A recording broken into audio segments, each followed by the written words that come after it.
Assalamualaikum warahmatullahi wabarakatuh. Aya nabtadi bidu'ai talabil ilmi.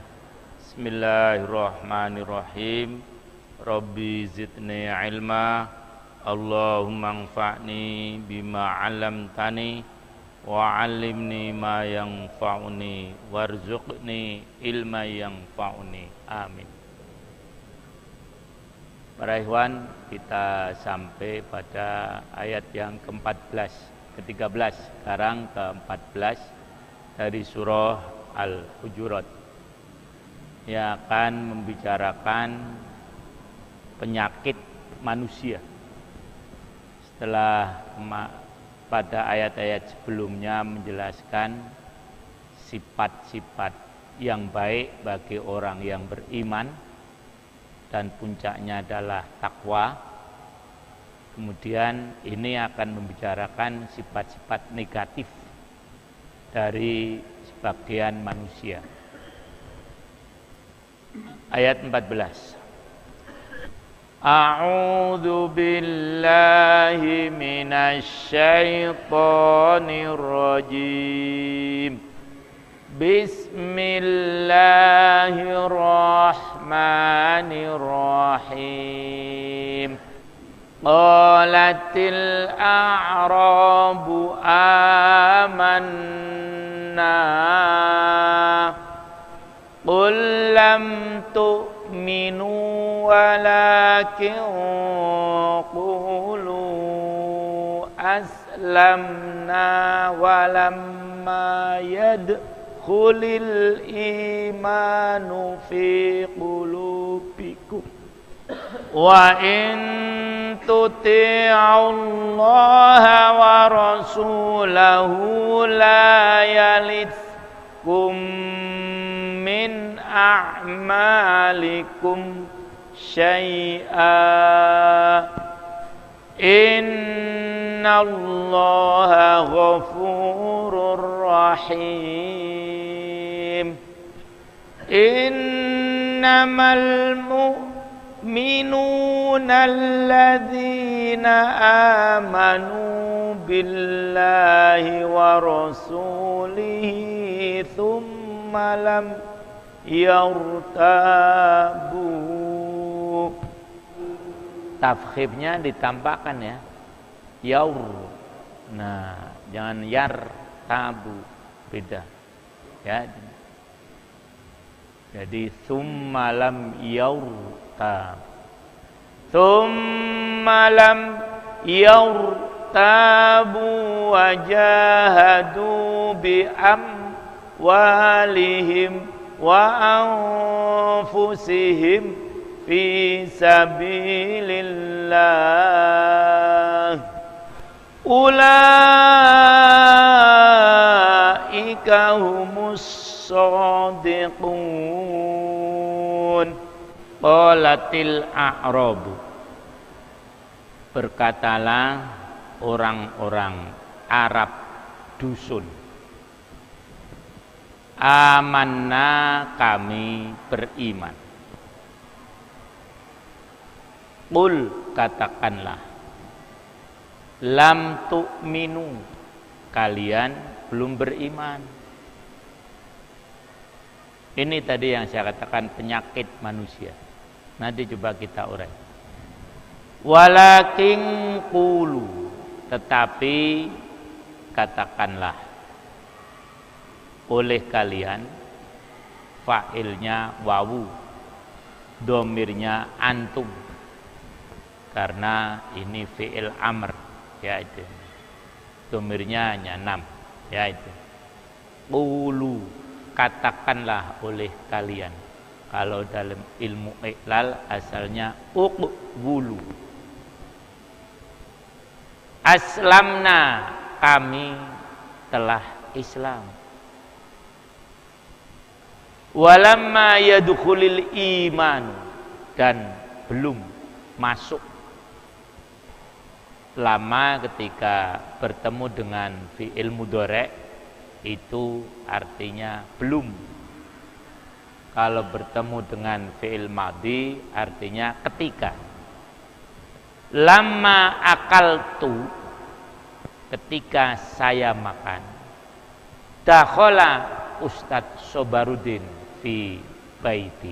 Nah, ketika saya makan, Ustadz masuk. Lama akaltu. Jadi kalau ditanya, akalta ya Ustadz? Lama akul.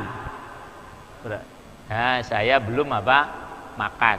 Nah, ya. Kalau lama akaltu, berarti sudah makan nih atau sedang makan. Ya, begitu aturan dalam alfiah. Walamma, dan belum yadkhulu masuk al imanu, iman fi qulubikum.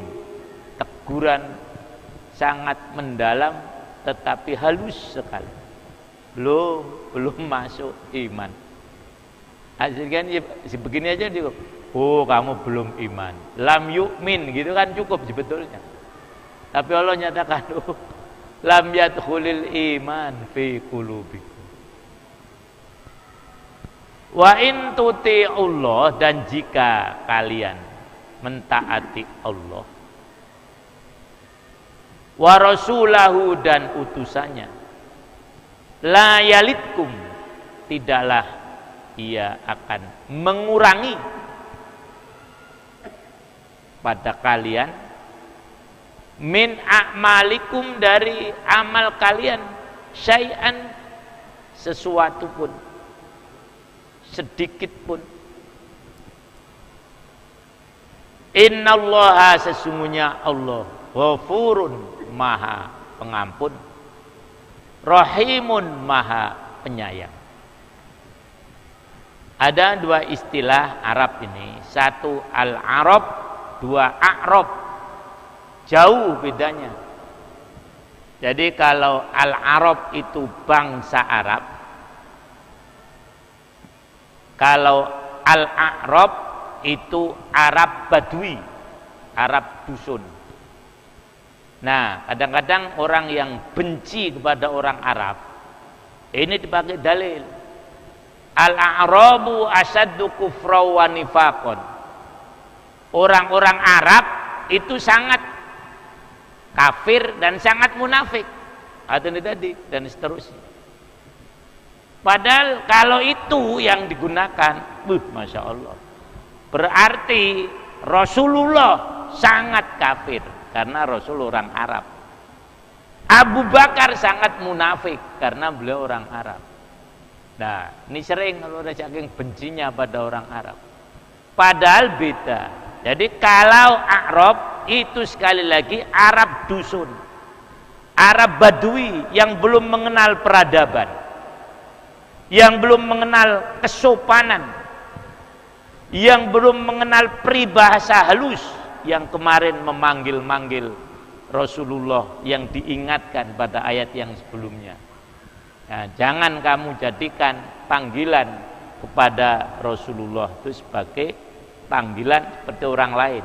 Teriak-teriak dari jauh, dari bahkan sebelumnya, woi Muhammad, woi Muhammad. Nah itu Arab Badui, Arab dusun. Ya itu ini.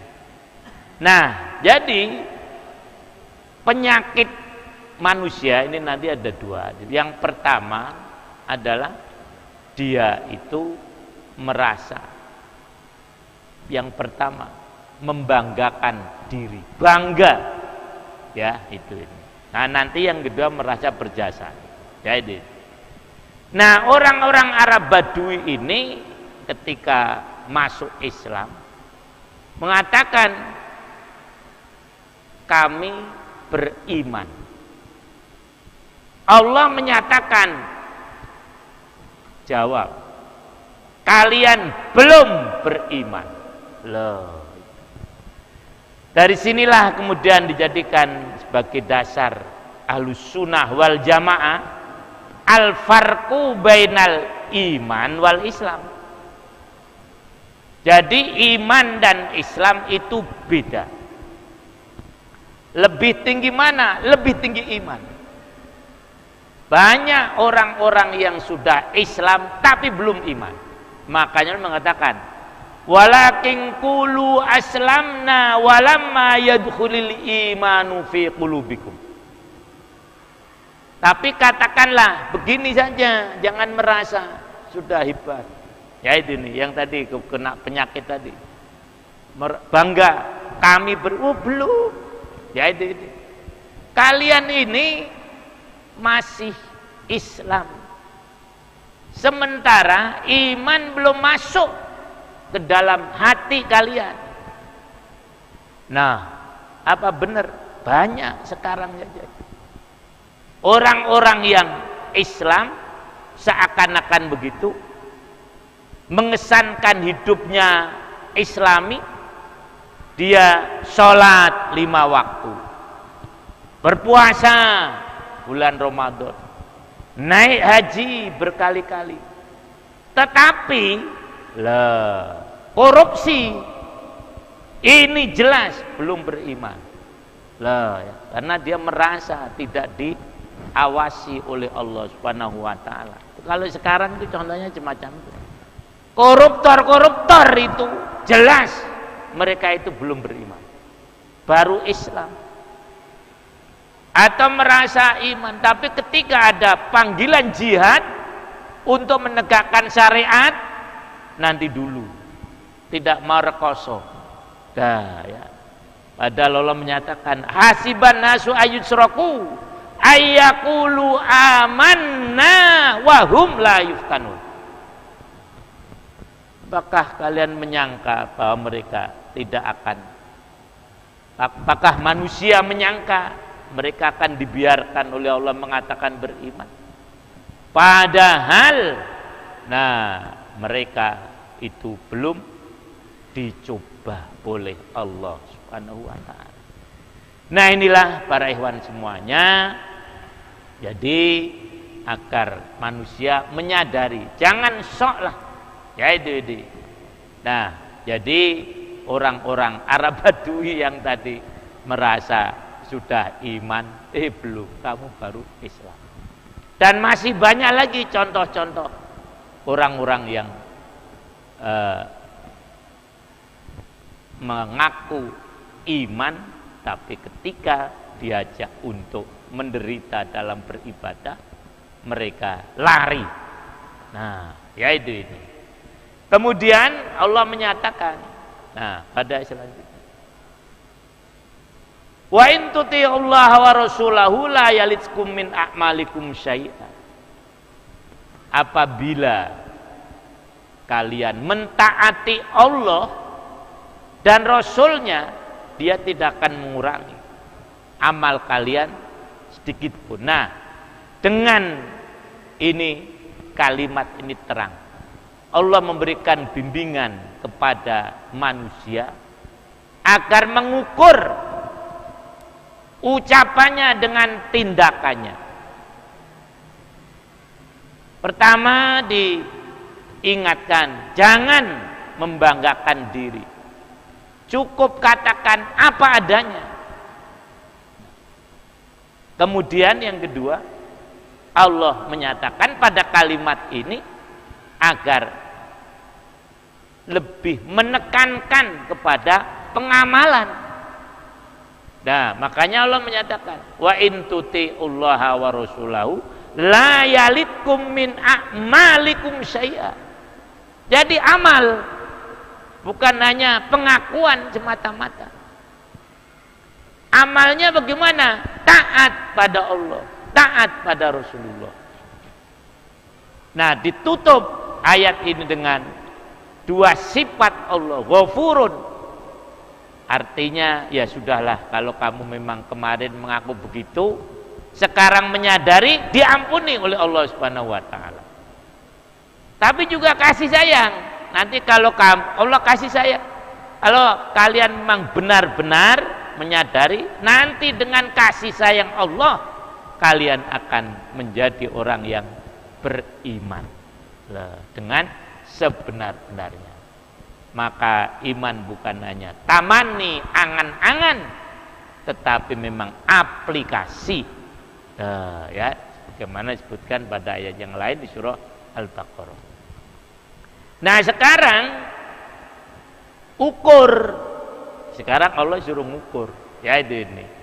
Apakah kamu itu sudah iman atau belum? Ini ukurannya, ayat 15. Innamal mu'minuna, sesungguhnya orang-orang yang beriman,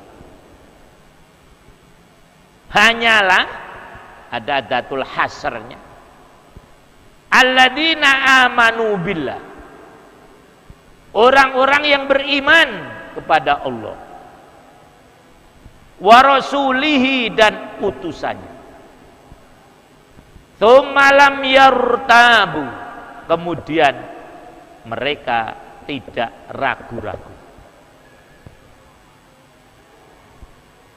wajahadu, dan mereka berjihad, bi amwalihim, dengan harta mereka, wa anfusihim, dan diri mereka, fi sabilillah, di jalan Allah. Perhatikan huruf atofnya.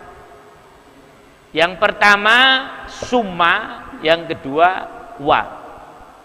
Dari amanu billahi wa rasulihi menuju lam yartabu tidak mudah ternyata. Karena summa itu adalah kalimat huruf atof yang antara satu dengan yang lain memerlukan proses, tidak seketika. Misalnya jitu yaumal jum'ati thumma ja'a Ahmad yaumal jum'ati ba'da, atau yaumas sabti, tidak langsung. Balik kalau begini, jitu yaumal jum'ah as-sa'al khamisah wa ja'a Ahmad as-sa'al khamisah wa nus. Nah, itu menggunakan wawu. Tapi kalau intervalnya lama, panjang, summa. Ini para hewan jemaah. Jadi ternyata untuk tidak ragu itu tidak mudah. Perlu proses. Loh, ya ini kalau dalam bahasa hewan perlu proses. Tetapi kemudian dari yartabu kepada wajahadu ini prosesnya tidak lama. Maka menggunakan wawu. Setelah tidak ragu, nah baru kemudian berjihad. Itu dari kata-katanya. Ulaika humus shadiqun, mereka itulah orang-orang yang benar, orang-orang yang jujur. Nah, jadi Allah menjelaskan sekarang. Nah, siapa yang boleh menyebut dirinya beriman? Ada 3-4 ukuran. Jadi yang pertama adalah beriman kepada Allah dan Rasulnya. Jadi inilah tanda pertama yang diingatkan oleh Allah, bahwasanya orang boleh ngaku beriman itu apabila dia beriman kepada Allah dan Rasul.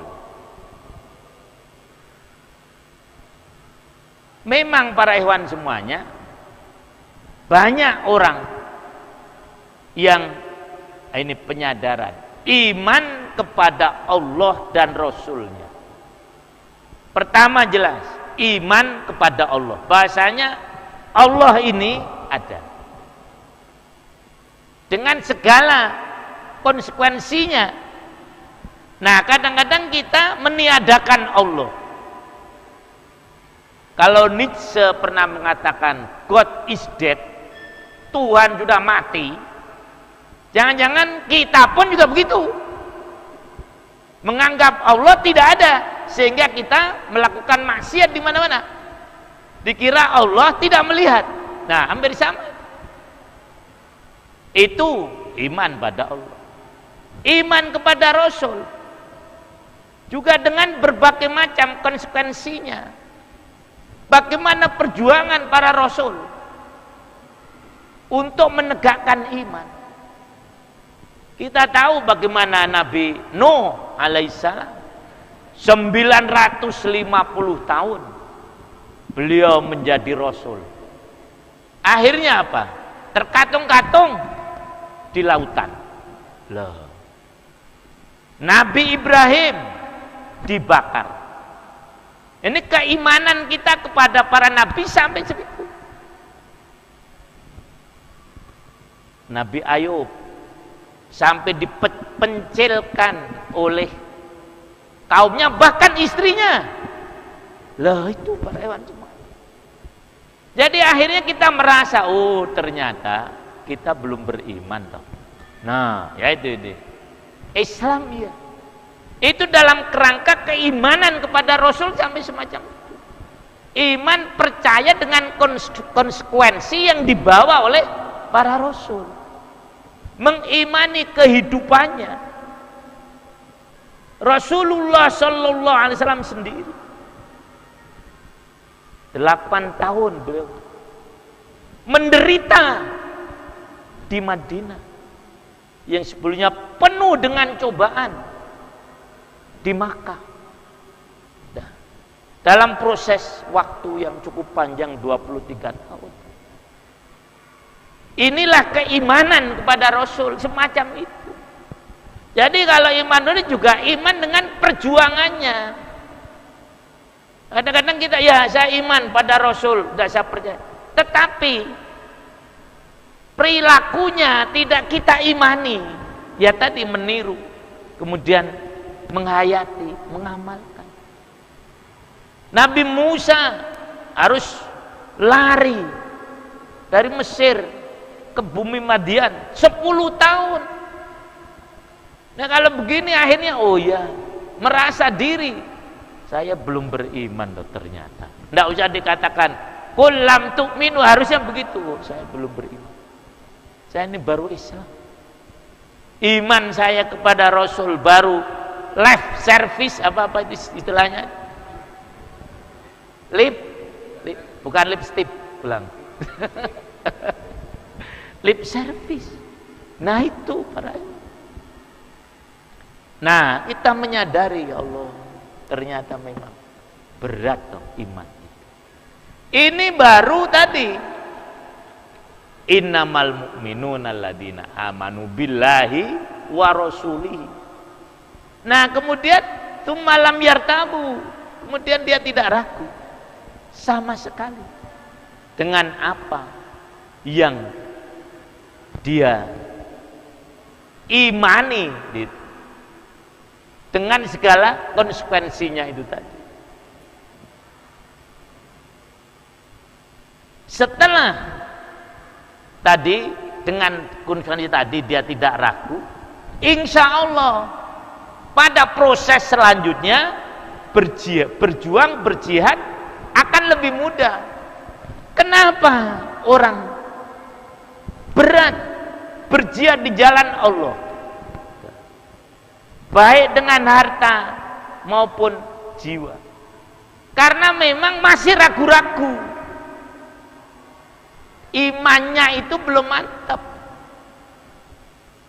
Kalau kita udah mantap, insya Allah jihad kita mesti konsekuensinya adalah ya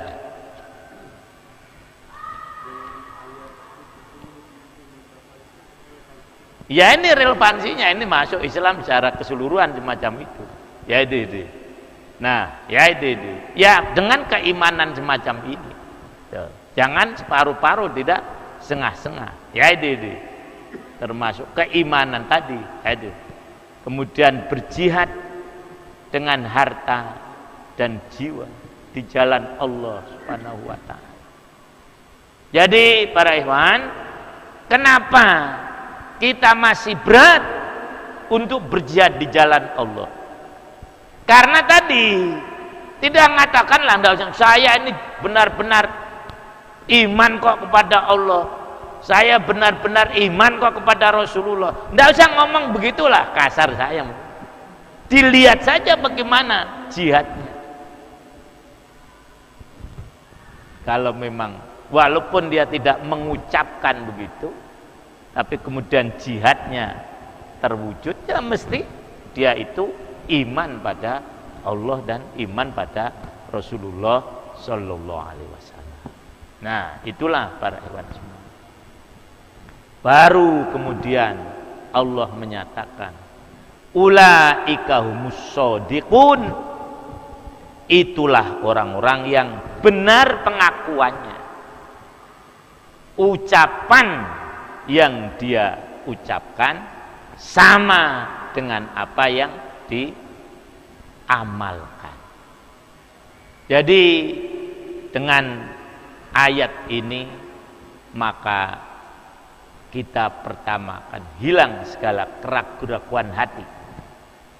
Bagaimanapun besarnya penderitaan, apabila kita memang beriman pada Allah dan Rasulnya, nah itu tidak ragu-ragu. Kemudian tadi berani berjuang dengan harta dan benda. Tapi saya sendiri juga kadang-kadang jangan ngomong doang ya. Sampai tijfafan, sampai habis harta. Loh. Tetapi insya Allah nggak pernah habis harta kalau digunakan untuk berjuang. Ya itu. Sampai mati. Loh, ya itu. Ya kalau memang belum waktunya mati ya nggak mati. Bagaimana keluhan Khalid bin Walid kan? Saya setelah masuk Islam ikut perang di mana-mana. Dah itu. Harapan saya mati di jalan Allah. Tapi saya akhirnya mati seperti keledai. Artinya di tempat tidur. Ya itu. Walaupun seluruh badan penuh luka. Inilah para hewan semua. Bahkan kita kadang malu. Ada seorang filosof Inggris, Carnegie namanya, bukan Dale Carnegie. Mati dalam keadaan kaya adalah mati yang tercela. Sampai begitu. Apa coba kira-kira bayang? Mati dalam keadaan kaya adalah mati yang tercela. Kata Carnegie ini, orang Inggris. Mati dalam keadaan kaya adalah mati tercela. Ngerti Pak Eri? Apa maksudnya?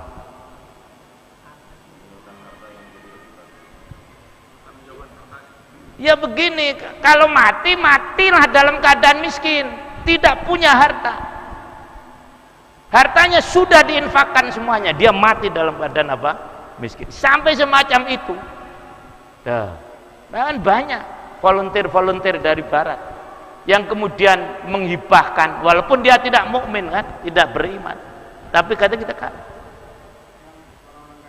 ya kan cuma Rockefeller misalnya gitu, atau yang apa namanya, yang paling kaya di dunia ya, Bill Gates, ya itu berapa miliar yang dia, karena tadi memang pengajarannya macam itu, triliunan, karena memang merasa mati dalam keadaan kaya itu mati yang sangat tercela. Saya mikir benar. Ini bisa benar, bisa enggak, ya ini. Karena memang juga hadis, kau tinggalkan anakmu dalam keadaan cukup itu lebih baik daripada mereka minta-minta. Artinya meninggalkan harta pun juga boleh, tidak terlalu ekstrim seperti orang Inggris tadi. Asal kita sebetulnya di dorongannya aja, kita itu mau bersedekah.